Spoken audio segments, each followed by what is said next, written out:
Oi, gente, eu me chamo Clara, sou aluna aqui do SES e hoje eu estou aqui com Helena Kelly Almeida, que é psicóloga e monitora aqui do colégio, com a monitoria de autoconhecimento e saúde e bem-estar. Bom, hoje a gente veio tirar algumas dúvidas de vocês, veio esclarecer algumas coisas sobre o Setembro Amarelo, que é o mês de prevenção ao suicídio, um mês bem conhecido, e a gente quer conhecer um pouquinho mais, falar um pouquinho mais desse Setembro Amarelo no espaço acadêmico da nossa unidade escolar. Eu tenho algumas perguntas para fazer para Kelly e eu quero que ela inicie essa conversa falando um pouquinho sobre como é o Setembro Amarelo, como funciona o Setembro Amarelo na unidade escolar da gente e qual a importância disso acontecer. Então, Clara, eu acho que a história do Setembro Amarelo ela é muito disseminada nos meios, né, de comunicação, nas redes sociais, que é a partir, né, de como a família de Mike M lidou com a questão do suicídio dele, né? Porque a morte ela é um tabu ainda para nossa sociedade e principalmente falando de suicídio, as pessoas evitam falar sobre isso, porque o suicídio ele esbarra numa questão que muitas vezes a pessoa se sente impotente. Sim. Quem perdeu se sente impotente, a pessoa. E a pessoa que optou por uma ação como essa também vivencia a impotência. Então muitas pessoas silenciam isso e tal. E a família de Mike M, quando ele cometeu suicídio através da velocidade, que muitas pessoas não entendem isso como uma forma de suicídio, deve uma conduta diferente, uma conduta de tipo, eu passei por uma situação como essa, né? Eu perdi alguém especial, mas eu vou fazer um processo de acolhimento. Foi às ruas, com a fita amarela, se você estiver passando com alguma dificuldade, peça ajuda. Então, assim se iniciou a campanha. Então, a campanha ao Setembro Amarelo é uma campanha de prevenção ao suicídio, porque assim, nós lidamos com essa causa de morte. Infelizmente, as pessoas estão a cada dia mais adoecendo, a sociedade está num processo avançando algumas coisas, mas em termos de saúde mental, a gente muitas vezes percebe as nossas pessoas, né, muito mais fragilizadas. E a gente vem falar sobre isso no contexto escolar, porque hoje, dentro das estatísticas, no Brasil, o suicídio é uma das maiores mortes na taxa de jovens, de adolescentes e jovens, né? Entre 15 e 29 anos.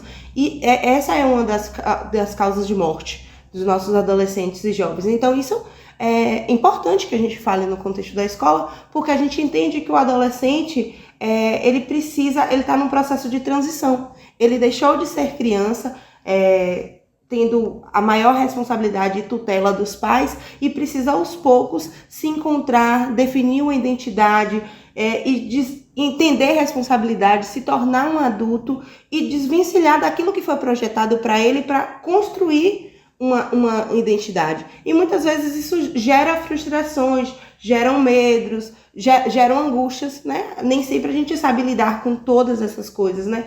Com a escola, com os relacionamentos, com as famílias. A gente tem vários formatos de família. Nem todas as famílias são acolhedoras, nem todos os ambientes são ambientes que fomentam um bom desenvolvimento. Então, assim, esse é um espaço importante. A escola precisa, né, trabalhar ser esse espaço que acolhe esses adolescentes, porque esses adolescentes, principalmente agora, passam boa parte do tempo na escola, lidam com outros adolescentes que também estão sofrendo, que não sabem acolher e acabam perpetuando violências que esses adolescentes já vivem lá fora, né? A gente fala muito, a gente bate muito sobre a questão do bullying, a questão de padrão de beleza, que tudo isso interfere muito na nossa autoestima, na nossa identificação, na nossa construção da identidade, né? E eu acredito que é importante trazer uma oficina como essa para dentro da escola, porque em outros lugares tratar sobre depressão e ansiedade ainda é um tabu. Então, assim, eu acredito que a gente tem que cuidar da nossa mente do mesmo jeito que a gente cuida do nosso corpo. Então, a gente está ali sempre fazendo um exame de rotina, sempre praticando um exercício, procurando se alimentar melhor. E eu acredito que a nossa saúde mental tem que funcionar do mesmo jeito. Então, a gente tem que estar procurando sempre tratar desabafar. E eu acho importantíssimo essa questão de trazer o autoconhecimento como assunto, como pauta para o colégio, como para espaços acadêmicos, e tratar a depressão, ansiedade ou qualquer outro tipo de pânico como uma pauta importante dentro do colégio, porque, querendo ou não, é o lugar que a gente mais passa parte do nosso tempo. A gente que estuda só um turno e os meninos que entraram agora estão estudando o dia todo, acho que de manhã até a tarde. Então, assim, é o período, tipo assim, o dia que eles passam o dia, a maior parte do dia deles é aqui dentro. Então, realmente, a escola é o lugar que tem que ser tratado sobre saúde mental e depressão e fazer com que os adolescentes e os jovens entendam mais sobre a sua cabeça, sobre o que acontece, sobre o que está acontecendo, sabe? Conhecer assim. E eu queria saber também, Kelly, se na nossa cidade, no nosso município e ou no estado, tem algum meio que a gente possa, assim, pedir ajuda. Tem? Tem. Realmente, Clara, como você disse, as pessoas precisam entender que o nosso corpo é uma grande máquina, muito bem organizada, projetada, mas que tem como motor não o coração, Sim. mas sim a mente. A nossa mente ela é muito poderosa, tanto para as coisas muitas vezes, tanto para as coisas positivas quanto negativas. Sim. Muitas vezes a gente perde a potencialidade quando a gente coloca esses empecilhos das nossas inseguranças. Eu não sei se vai dar certo. E isso vai nos podando. A gente vai acreditando naquilo que a gente pensa. Então, assim, é essa a nossa preocupação. A gente tem que cuidar do que é que a gente pensa, porque é esse pensamento que forma uma crença. E aí, quando a crença estabelece, é muito difícil a gente acreditar diferente. Então, a gente tem que entender que quando a nossa mente ela começa, mostrar sinais de que tá ali incomodada com alguma coisa e a gente ignora, ela vai atacando cada vez mais o nosso corpo para que a gente olhe para aquilo. Então, assim, uma insônia, ela não é assim, uma simples insônia, um ataque cardíaco não é uma simples taquicardia. Sim. Se a gente levar para esse olhar, a gente vai, sim, cada vez se percebendo um pouco mais adoecido durante o processo. Claro que, assim, uma depressão, ela não é o fim do mundo, uma crise de ansiedade, ela não é o fim do mundo. Existem profissionais, existe tratamento, existe tudo uma rede para que a gente possa superar tudo isso. E é importante que a gente fale isso, né? Exatamente. E é por isso que o SES pensa nessa questão da monitoria, estar com vocês, para que eu possa, estar acolhendo na medida das estratégias que são possíveis, para que a gente possa conversar, para que vocês possam enxergar na escola, nos professores, na monitora, um local de apoio, porque às vezes tem estudantes aqui que podem ter uma rede de apoio lá fora, mas tem estudantes que não têm. Sim. A gente trabalha num universo que ele é múltiplo.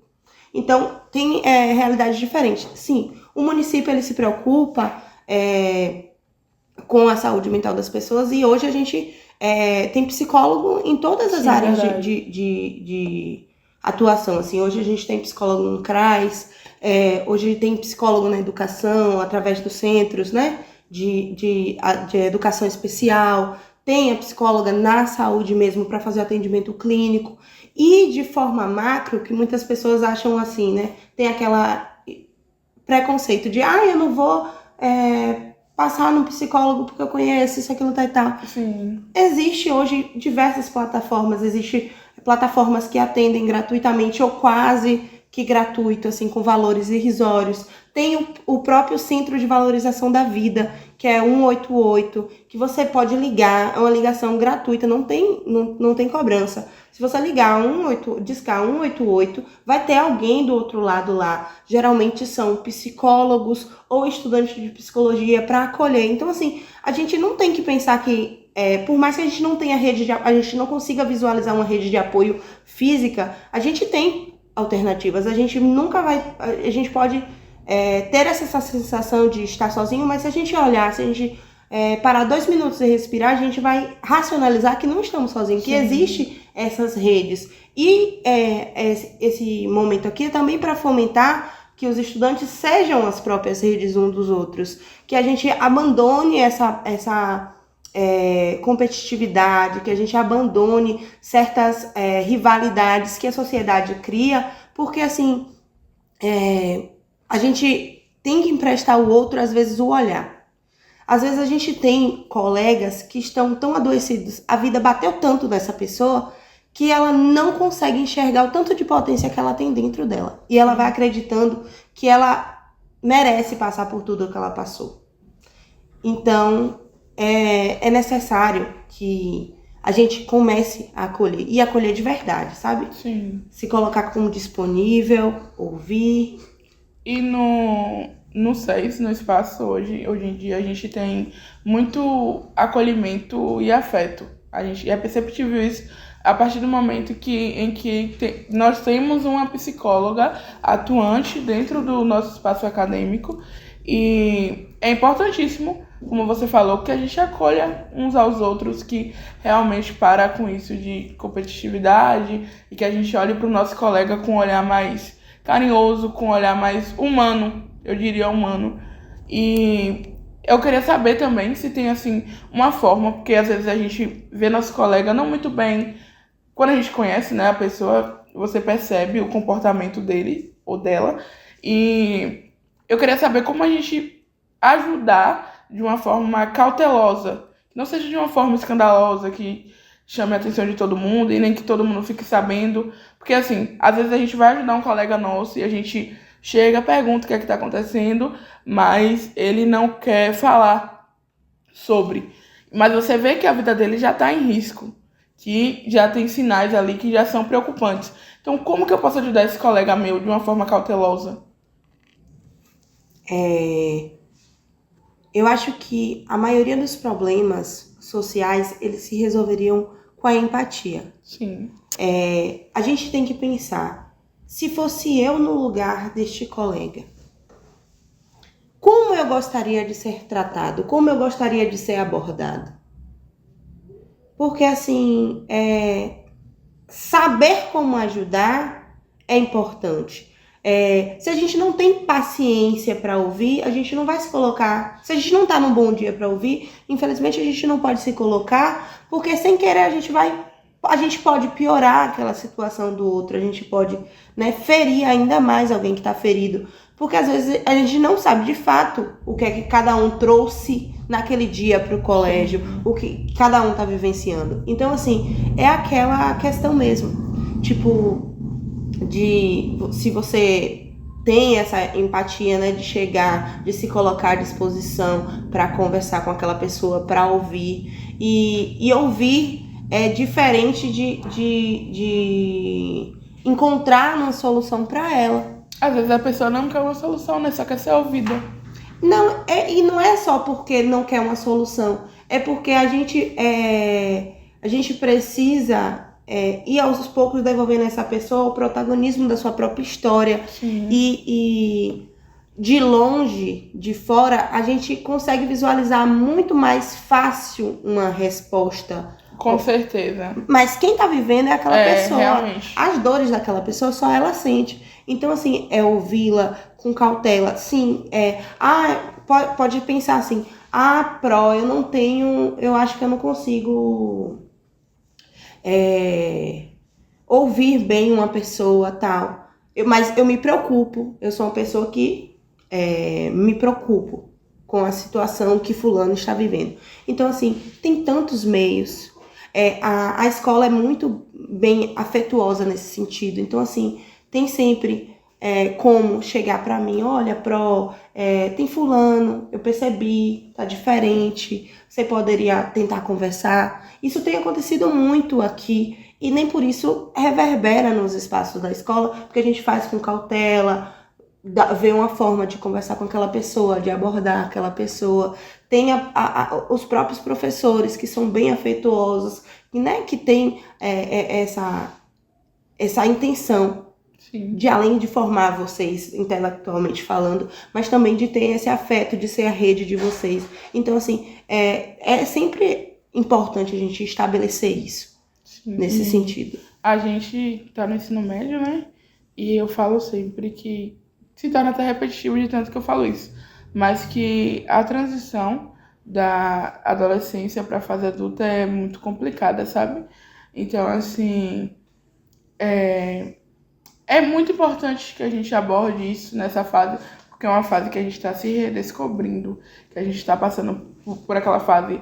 Aí, por exemplo, a galera que está no terceiro ano está passando por aquela fase de vestibular, o que é que vai ser da minha vida agora? E quando eu me formar, o que é que eu vou me tornar? Então, eu acredito que isso seja importante, essas oficinas, essa monitoria, seja importante para a gente se entender, como você falou, se tornar protagonista da sua própria vida. Sim, e é por isso que o SES pensou nessa estratégia de me colocar aqui. E é sempre, eu tô, né, insistindo nessa perspectiva, que vocês aproveitem esse espaço mesmo. Das múltiplas formas, a gente tenta montar oficinas com diversas estratégias, mas que vocês enxerguem isso, independente da metodologia daquela oficina, que vocês enxerguem essa possibilidade de ajuda. E por isso a gente pensou, né, na questão, o SES pensou na questão de uma campanha do Setembro Amarelo na escola. Porque, assim, de fato, a gente não vai conseguir, uma monitora não vai conseguir atender os 400 alunos da unidade, mas a gente pode estar disponível para essas pessoas. Por isso, a direção e os professores pensou na questão no dia D, da gente estar, né, no dia 23, a gente vai estar aqui na sede, falando sobre o Setembro Amarelo, se colocando à disposição para sermos multiplicadores de acolhimento, né? Porque acolher alguém não precisa de formação, a gente não precisa ser psicólogo, a gente precisa ser humano, a gente precisa entender que a mesma dor que dói no outro pode doer na gente, que só a gente tem essas marcas. E aí, por isso, a campanha, né? O dia D aqui e a ideia da caixinha do acolhimento, porque alguns alunos têm muita dificuldade de falar verbalmente do que sente.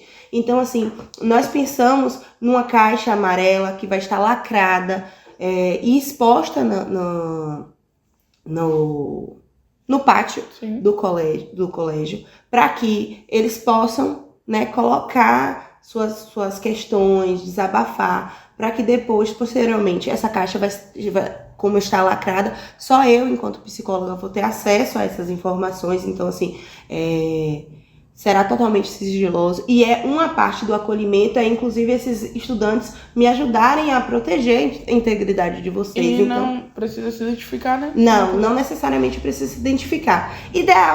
O ideal seria que você se identificasse, porque sim, aí eu poderia identificar a pessoa, eu poderia me direcionar a pessoa, tentar ajudar, porque é muito difícil tentar identificar quem é que está sofrendo num papel. Mas se a pessoa não se sente tão confortável em dizer, a gente não pode obrigar isso, né? Mas é importante que a pessoa coloque para fora. A palavra cura. É muito doído falar sobre as nossas dores, mas a palavra cura. Só ela cura, de fato. Só ela vai nos fazer perceber como é que a gente pode reorganizar a nossa vida. Porque o que nos aconteceu, infelizmente, a gente não tem como mudar. Mas o futuro, como a gente vai lidar com aquilo, tem sim, a gente tem como mudar. Claro, quando a gente, né? Quando a gente se conhece, quando a gente está mais preparado. E a gente só vai estar mais preparado quando a gente olha pra gente, olha para as nossas potencialidades, olha para as nossas fraquezas. Então, assim, todo mundo tem qualidades, todo mundo tem defeito, todo mundo tem muitas potencialidades. E um conselho para os estudantes é que eles consigam, enquanto futuro adultos, eles consigam estabelecer essa ideia do acolhimento mesmo. Sim. De entender que o colega deles passam por dificuldades que nem ele, diferentes. Não tem dor maior, dor menor. Tem a minha dor, tem a dor da Clara. E assim a gente vai. E assim a gente consegue construir um colégio melhor, uma turma melhor, uma sociedade melhor. É nesse objetivo que eu acho que a campanha do Setembro Amarelo vem assim, trazer. A gente tem uma vida, uma história muito diferente uma da outra. Então, assim, é importante que a gente pense que nem sempre o que é muito importante para você é importante para mim, o que é importante para mim é importante para você, e a gente passe a validar o sentimento um do outro, que, poxa, aconteceu tal situação no colégio e eu achei que fulano agiu de uma forma exagerada, mas poxa, fulano tem uma história diferente da minha, fulano tem pensamento diferente do meu, fulano tem vulnerabilidades que eu não tenho, entende? Então, eu acho importantíssimo a gente, trazendo mais uma vez aquela parte de se acolher, de se mostrar humano um para o outro, assim. Então, assim, a gente falou da caixa, e a caixa vai ficar exposta, tipo, por mais que você não consiga verbalizar. Eu, por exemplo, sou uma pessoa que eu não consigo verbalizar tudo que eu sinto. Então, assim, eu posso falar por celular, eu posso falar de uma forma que não seja oralmente, mas eu não consigo. Eu até consigo falar, mas não consigo dizer tudo o que eu sinto verbalmente. E eu acho importantíssimo esse negócio. Inclusive, é algo que a gente tem que mudar, porque é importante a gente verbalizar, assim, os nossos sentimentos. É importante a gente colocar pra fora aquilo que a gente tá sentindo. E assim, Kelly, você, enquanto psicóloga, eu queria que você falasse a importância de abordar o Setembro Amarelo dentro do espaço escolar e, assim, já trazendo para não só para os alunos, mas para os funcionários também no ambiente de trabalho, como eles podem pedir ajuda se caso precisam. Sim, a monitoria ela acontece nas salas de aulas, mas existe essa disponibilidade, né? Nós, né? Quando eu falo gestão, professores e a monitoria, tá ali, um para assegurar a mão do outro. E sim, se os funcionários, se todo o corpo, né, da escola necessita, sim, pode. Eu estou totalmente aberta para isso, porque é importante. A gente cuida de muita gente e é preciso que a gente se cuide para a gente conseguir cuidar bem, porque assim são todos esses desafios, Clara. E assim, o que a gente fala que o problema não é a gente discordar, o problema não é as diferenças, é a gente saber se posicionar sem ferir o outro, sem ferir a dignidade do outro. Por isso que a gente faz muitas dessas atividades de defenda seu ponto de vista nas oficinas e outras coisas, para que vocês aprendam a se tornar sujeitos críticos, defenderem o que acreditam, mas sem desrespeitar o que o outro acredita, o que é a verdade do outro, o que o outro estabelece. Então, é por isso que existe essa possibilidade da questão do Setembro Amarelo. É por isso que a gestão pensou nessas atividades. Então, assim, agora, nesse Setembro Amarelo, a gente conseguiu, né, elaborar o dia D, no dia 23, aqui na sede, e a gente também pensa, apesar de não acontecer a monitoria em Machado Portela, a gente pensa também em proporcionar esses momentos, um momento, né, específico, mas também para depois avaliar o que é que vai fomentar, em Machado, no dia 26. A gente vai para lá também, porque essas pessoas precisam ser cuidadas. As pessoas precisam entender que existe essa rede, que o colégio se importa com a vida deles, que a gente quer que eles desenvolvam as potencialidades e sejam tudo aquilo que eles podem ser de melhor. E é isso. O que eu sugiro para todos os estudantes é que aproveitem esse recurso, aproveitem a monitoria e tentem se tornar pessoas que verdadeiramente acolham, que estejam aí dispostos, porque a gente não sabe as dores que cada um traz dentro de si, a gente não sabe o que os outros passaram e ainda passam. Nem todas as realidades são fáceis. É muito, muito fácil olhar pelo meu panorama, pelo meu olhar e dizer assim, aquilo que fulano trouxe é superficial. Mas para fulano foi extremamente relevante. É a história da vida dele. E muitas vezes a gente adoece as pessoas sem nem ter dado conta. Então, por isso o autoconhecimento. Para eu me conhecer, para eu entender, para eu saber me posicionar, para eu saber dar limites. Olha, fulano, eu não gostei disso que você fez comigo, não age assim. Então, assim, esse o processo. O autoconhecimento deveria ser para todas as pessoas, porque a sociedade está adoecendo e não deveria ser assim. Sim. Então, eu queria trazer, eu como aluna do SES, queria falar para vocês, alunos e alunas e colaboradores da nossa unidade escolar, que a direção Helena Kelly está sempre disposta a ouvir o que vocês sentem, sempre disposta a ouvir o desabafo de vocês. Então, assim, gente, é muito importante verbalizar o que a gente sente. Muito importante que a gente traga para alguém que vai nos ajudar, porque Kelly nos ajuda. Inclusive, eu sou uma das participantes da monitoria e eu amo uma parte assim, do colégio que eu gosto, porque é uma hora que eu tenho pra mim, que eu vou me conhecer os meus sentimentos. Então, assim como ela, eu indico que vocês a procurem pra poder desabafar, talvez. Se não tiver uma coisa, entendendo o que tá acontecendo, se não tiver um problema, mas que se conheça. O autoconhecimento é super importante, tanto pra você quanto pra quem você ama, pra você ajudar quem você ama também. E é isso. Eu queria agradecer a Kelly. Muito obrigada por ter aceitado o nosso convite e por estar sempre disposta a nos ajudar. E é isso. Essa foi uma parte da nossa conversa, uma conversa interessantíssima que saí daqui aprendendo coisas e sabendo coisas que eu não sabia. Assim como dúvida de vocês, tirei dúvidas minhas também. Um beijo e até a próxima. Tchau, Tchau, tchau.